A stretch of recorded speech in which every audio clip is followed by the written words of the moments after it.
ప్రతిపక్షాలకు కొంతమంది నాయకులకు అది ఇబ్బందికరంగా మారింది.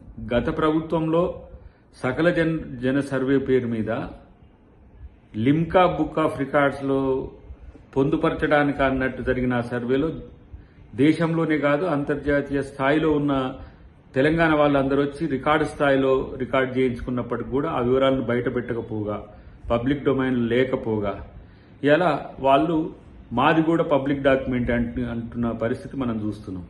కానీ ఏ రోజు ఎక్కడ కూడా అసెంబ్లీలో కానీ ఎక్కడ చర్చ జరగలేదు దాని మీద. ఈరోజు 3 నెలల్లోపు సర్వే రిపోర్టును ప్రజల ముందు అసెంబ్లీలో పెట్టి దాన్ని ప్రకటన చేసిన ఒక ఖ్యాతి తెలంగాణ ప్రభుత్వానికి, ముఖ్యమంత్రి రేవంత్ రెడ్డి గారికి దక్కిన పరిస్థితి. అది తట్టుకోలేక మేము బీసీల కోసం మేము చేసే అంశంలో మేము వెనుకబడిపోయినామని చెప్పి ఒక ఆతృతతో చేస్తున్న ప్రకటనలు వాళ్ళను ఏ విధంగా దిగదారుస్తున్నాయో చూడాల్సిన అవసరం ఉంది. రేపు 42% రిజర్వేషన్స్ కూడా బీసీలకు ఇవ్వడానికి తెలంగాణ ప్రభుత్వం సిద్ధమవుతున్నది.